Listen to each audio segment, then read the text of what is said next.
Selamat datang di Rumah Horor Indonesia. Ketemu lagi sama Dini, narator RHI. Semoga kalian semua ada dalam keadaan yang sehat, banyak rezeki dan berbahagia. Kali ini saya akan mulai cerita dengan sebuah kisah mengenai pasar hantu di Puncak Merbabu. Makhluk halus pun nampaknya perlu bertransaksi antar sesamanya. Buktinya ada pasar setan atau pasar hantu yang selalu ramai pada malam di puncak Gunung Merbabu. Apakah hanya isapan jempol? Ternyata tidak. Pasar setan. Sepertinya perkataan ini sangat naif didengar oleh telinga kita. Tapi fenomena ini sudah lama beredar di lingkungan masyarakat yang tinggal di lereng Merbabu, salah satu gunung yang sangat dikeramatkan di tanah Jawa. Konon, di puncak atau barangkali juga di salah satu bagian gunung ini terdapat apa yang dinamakan pasar setan. Benarkah begitu? Ini cukup membuat penasaran. Selain Merbabu, ternyata ada juga gunung angker lainnya juga di Indonesia. Tim Mapala, mahasiswa pecinta alam dari salah satu perguruan tinggi swasta di Jakarta Barat, telah mencoba memastikan tentang keberadaan pasar setan Puncak Merbabu itu. 29 Maret 2001, rombongan Mapala tersebut berangkat. Tim tersebut berjumlah 9 orang. Mereka adalah Rudy, Irwan, Jimmy, Edwin, Rahmat, Thomas, Amin Ridwan, dan Sutrisno. Mereka tergabung dari berbagai fakultas.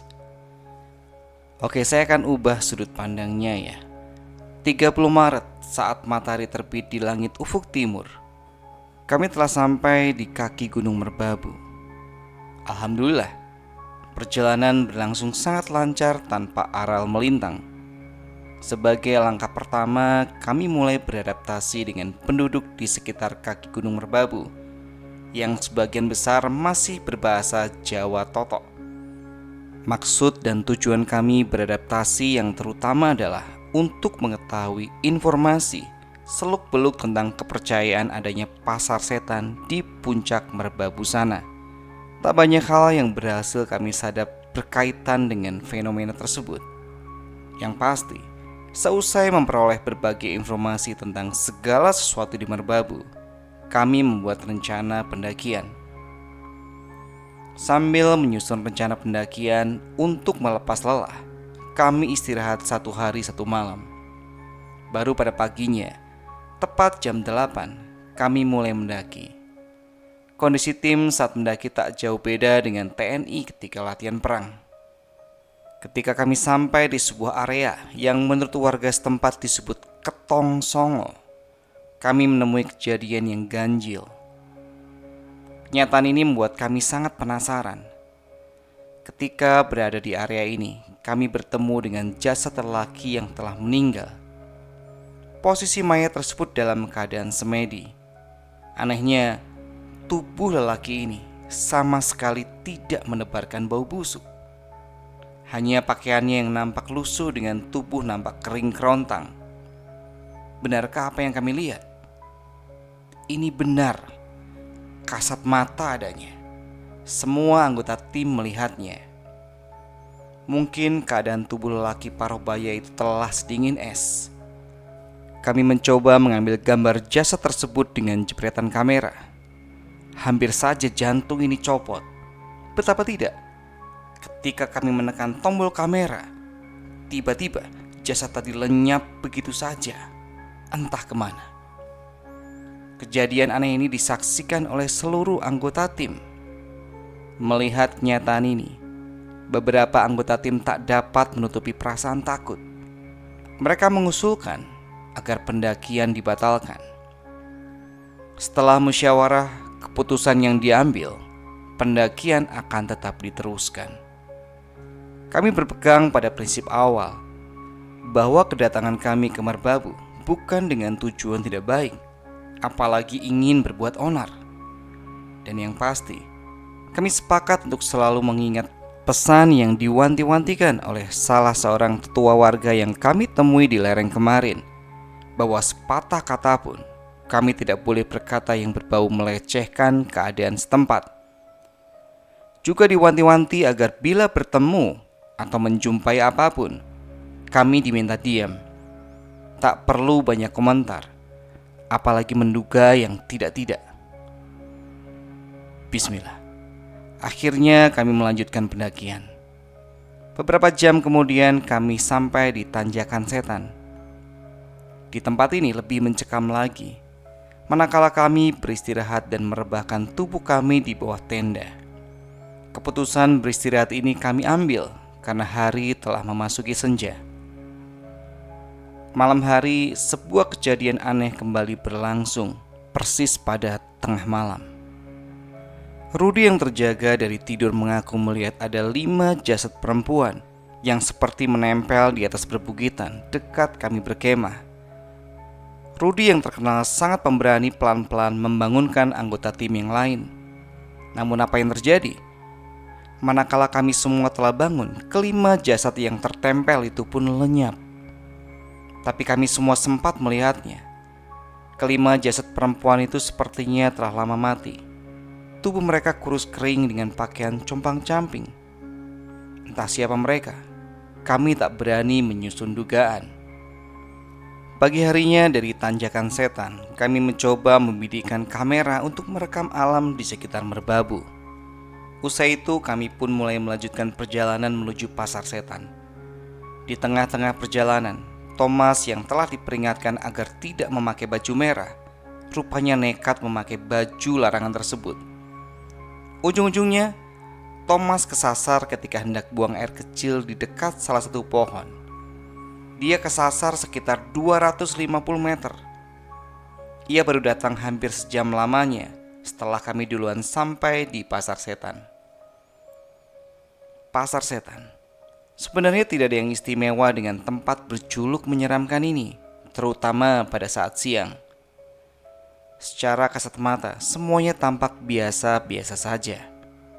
Hanya bentangan perbukitan dengan pohon-pohon besar dan kecil, juga semak belukar yang rimbun.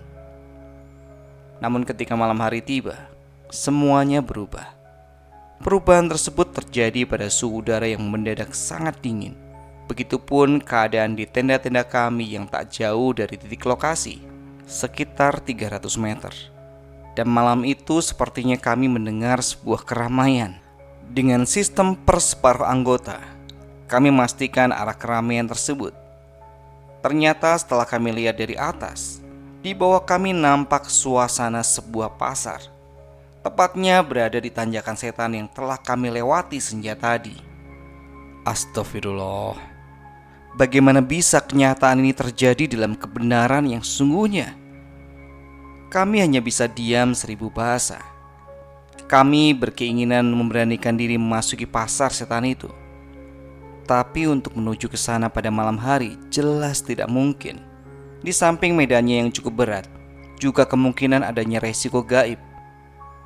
Akhirnya kami hanya bisa memandangi pasar setan dari kejauhan. Sekitar 20 menit kami kembali ke tenda. Anggota tim yang sejak tadi berada di tenda ingin tahu juga tentang keberadaan pasar dedemi tersebut. Setelah beberapa jam kemudian, anggota tim kedua ini kembali ke tenda. Mereka menyatakan jika pasar itu masih ada. Suara keramaian pasar tersebut tak kedengaran lagi, manakala tim Mapala menyalakan api unggun.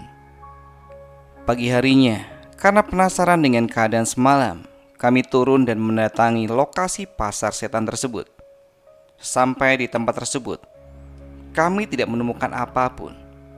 Jangankan bekas sampah dari berbagai jenis makanan yang mereka jual, gubuk dan barak-baraknya pun tidak ada, apalagi gerobak bakso. Pada semalam kami melihat pasar tersebut sangat lengkap. Ada yang jualan es, penjual bakso, penjual soto, yang jual sayur-sayuran, penjual buah-buahan, dan lain sebagainya. Menurut keterangan warga setempat, keberadaan pasar setan tersebut memanglah ada. Dan ini sudah tidak asing bagi warga yang bermukim di lereng Merbabu. Sementara itu menyangkut 5 jasad wanita yang menempel di perbukitan, dan seorang lagi yang mati dalam posisi bersemedi tersebut. Beberapa warga setempat menyatakan bahwa sebenarnya di pasar setan tersebut sering menelan korban. Namun kejadian tersebut sengaja dirahasiakan oleh warga setempat, karena bila mereka membocorkan rahasia tersebut, pasti akan menerima musibah, entah sakit, entah meninggal. Makanya mereka lebih menyayangi nyawa mereka daripada membocorkan rahasia. Konon, kebanyakan korban menimpa pada orang yang bermaksud mencari pesugihan atau orang yang tidak izin ketika hendak memasuki pasar setan.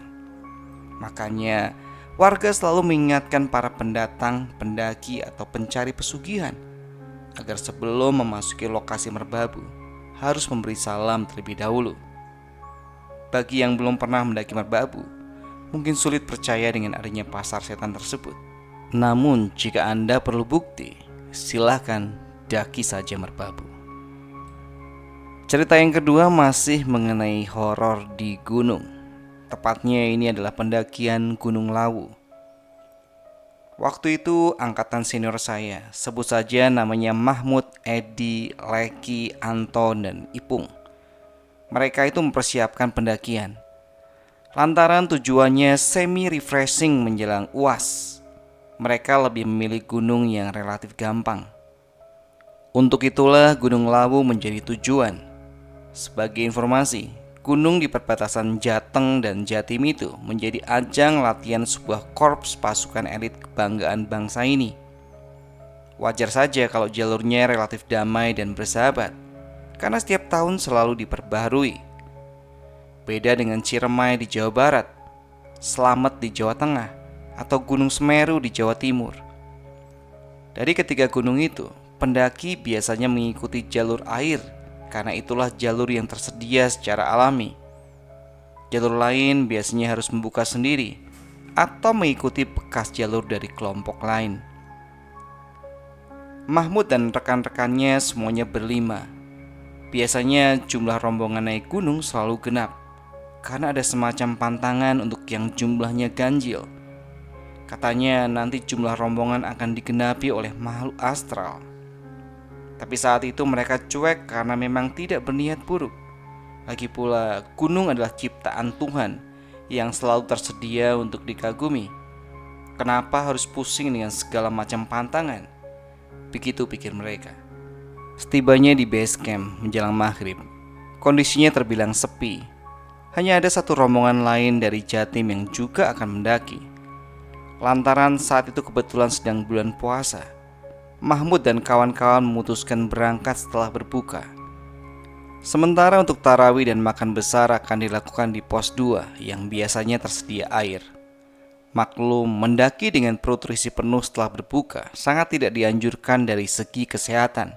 Bisa-bisa terjadi kram karena tenaga terbagi-bagi antara sistem pencernaan dengan sistem gerak.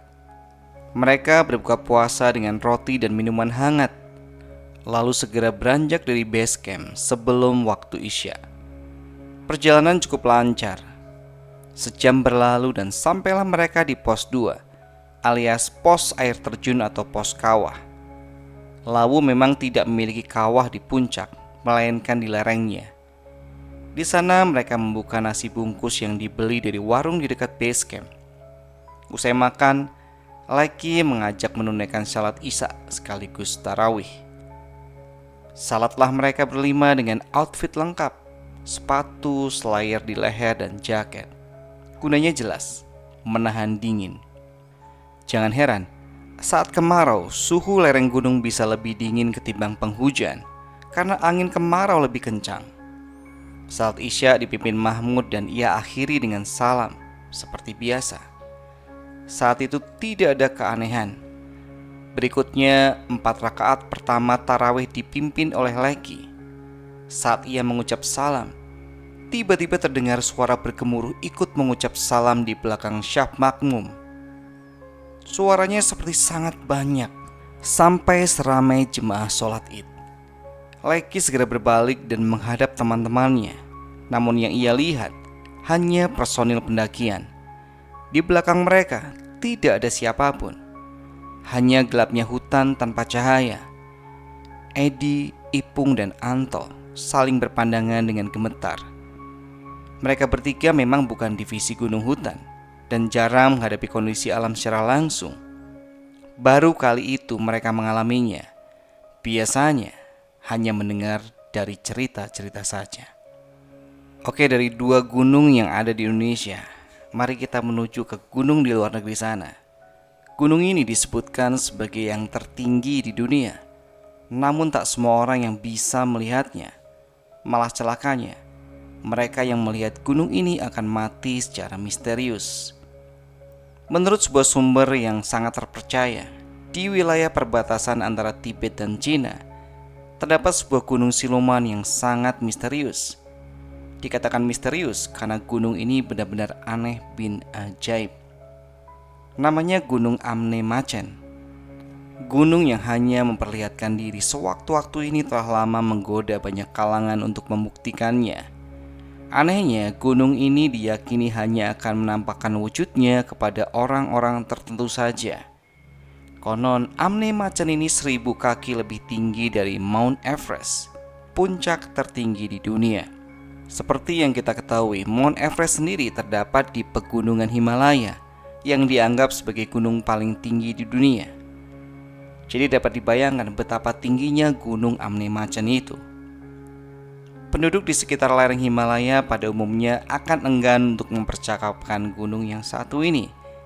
Pasalnya mereka takut kualat karena Amne Machen dianggap sebagai gunung angker penebar kutukan. Mereka meyakini siapa yang sempat melihat keberadaan Amne Machen, maka tidak lama kemudian dia akan mengalami malapetaka yang sangat tragis. Lebih-lebih bila yang melihat itu adalah orang kulit putih atau orang barat.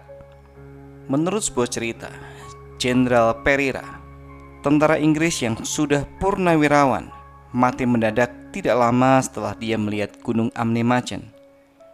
Dikisahkan dalam perjalanan dari Shanghai menuju Laut Kaspia, Pereira sempat singgah hingga beberapa lama di dataran Tibet. Di sini dia mendengar tentang gunung aneh Amne Machen. Karena sangat penasaran, Pereira bertekad untuk mencarinya sampai ketemu. Dia bahkan bersumpah tidak akan pulang ke negaranya sebelum membuktikan sendiri cerita kuno yang telah tumbuh secara turun-temurun itu. Setelah beberapa lama, apa yang didambakannya itu menjadi kenyataan juga.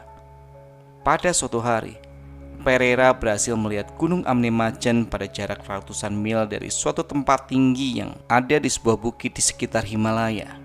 Menjulang ribuan kaki ke atas, dinding gundul sebuah gunung raksasa terlihat berselimutkan awan.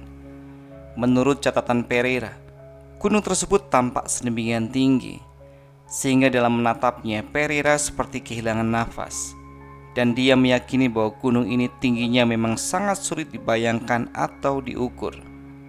Apalagi, sebelum melihat pemandangan ini, Pereira adalah seorang yang pernah menjelajahi banyak benua.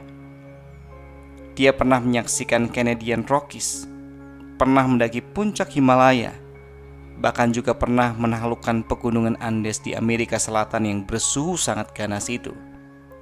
Namun tak ada yang membuatnya gugup sampai sedemikian rupa dan takjub luar biasa, seperti pada saat dirinya melihat Amne Machen. Bahkan dalam catatannya, Pereira memastikan bahwa itu adalah gunung yang paling hebat di antara gunung-gunung yang pernah disaksikannya. Segera melihat dengan mata kepalanya sendiri betapa hebatnya gunung Amne Machen, Pereira memutuskan untuk segera pulang ke Inggris dan kemudian berencana menyelenggarakan suatu ekspedisi sendiri. Dia sudah begitu gembira dengan harapan akan dapat termasyhur dengan penemuan terbesar di abad ini, sehingga sama sekali melupakan peringatan penduduk setempat tentang kutukan gunung siluman itu. Sebelum terbang ke Inggris, persisnya tatkala Pereira tiba di sebuah dusun yang terletak di perbatasan Tibet dan Cina, berjumpalah Pereira dengan pengelana tersohor dari Amerika, Joseph Rock. Diutarakannya kepada Rock tentang apa yang telah disaksikannya itu. Mendengar cerita Pereira yang tampak sangat bombastis, orang Amerika tersebut tidak percaya. Barulah setelah lama berbincang tentang masalah itu dan Pereira bersumpah tentang apa yang telah disaksikannya, akhirnya Rock yakin bahwa Pereira memang telah menemukan sesuatu yang luar biasa. Pada keesokan paginya, Pereira bertolak menuju daerah pantai dalam perjalanan pulangnya. Namun kemudian datanglah musibah itu. Beberapa jam setelah meninggalkan wilayah Tibet dan bersama serombongan pedagang menempuh perjalanan di negeri Cina, Pereira mendadak meninggal dunia. Dia terjungkal jatuh dari atas kudanya dan kedua tangannya menekan dada pada arah jantungnya. Sekonyong-konyong dia berpaling ke belakang dan memandang ke arah Tibet, kemudian sekarat dan mati. Apakah kutukan gunung Amne Machen yang menewaskannya? Tentu saja begitulah pendapat orang-orang Tibet dan Cina. Para saudagar yang mendengar bahwa Pereira pernah menyaksikan gunung itu, tak seorang pun yang mau menjamah tubuhnya. Mereka membiarkan saja mayatnya tergeletak di situ dan selanjutnya melaporkan kematiannya kepada seorang penginjil Inggris yang kemudian mengusahakan pemakaman Jenderal Pereira itu. Setiap orang yang kenal dengan jenderal pensiunan Inggris itu merasa heran dengan kematiannya yang disebabkan oleh penyakit jantung. Soalnya pada masa hidupnya, Pereira selalu sehat dan penuh gairah.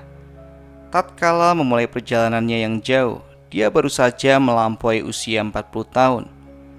Tak seorang pun di antara mereka yang mempercayai bahwa Pereira mati terbunuh oleh suatu kutukan. Juga tak seorang pun orang di luar Tibet dan Cina yang percaya pada dongeng mengenai gunung yang angker itu. Sampai kemudian dalam Perang Dunia Kedua disebutkan ada beberapa pilot pesawat tempur yang telah melihat gunung tersebut. Dalam laporan itu dikatakan bahwa mereka nyaris menabrak sebuah gunung misterius yang berada di perbatasan antara Tibet dan Cina. Untungnya mereka dapat menghindarkan pesawatnya sehingga kecelakaan bisa terelakkan. Mereka heran sekali menghadapi hal itu. Sebabnya adalah meteran penunjuk ketinggian pesawat terbang menunjukkan angka lebih dari 30.000 kaki, hampir 1.000 kaki lebih tinggi dari puncak Mount Everest. Beberapa tahun seusai Perang Dunia, seorang wartawan Amerika yang tertarik oleh kisah perjalanan Pereira dan penemuannya yang ajaib itu mencoba melakukan pencarian terhadap gunung maha tinggi seperti yang ditulis sang jenderal dalam catatannya. Beberapa lama kemudian dia mengatakan bahwa dia pun sudah berhasil menyaksikan gunung Amne Machen dengan mata kepala sendiri. Sayangnya peralatan-peralatan ilmiah untuk mengukur ketinggian gunung yang dimiliki oleh si wartawan telah rusak karena perlakuan kasar orang-orang pribumi yang membawanya. Juga akibat berbulan-bulan diangkut di atas kuda melalui daerah-daerah yang masih liar dan ganas. Terdapat 3 orang kulit putih dalam ekspedisi itu. Salah seorang tewas akibat musibah tanah longsor beberapa hari setelah mereka menyaksikan Amne Machen. Yang kedua mati di Peking setelah terserang penyakit tipes. Adapun si wartawan sendiri tewas tenggelam beberapa bulan setelah menyaksikan gunung yang didambakannya itu. Benarkah kutukan Amne Machen yang telah membunuh mereka? Yang dapat dipastikan adalah bahwa tak seorang pun orang kulit putih yang menyatakan telah melihat gunung siluman itu dapat hidup lebih lama. Mungkin juga benar kepercayaan mistis orang Tibet bahwa siapapun yang melihat gunung itu, maka mati adalah tuntutannya. Oke, itu tadi 3 cerita mengenai gunung yang menyeramkan. Terima kasih karena kalian telah mendengarkannya sampai beres. Semoga kalian terhibur. Sampai ketemu di cerita horor berikutnya. Selamat beristirahat.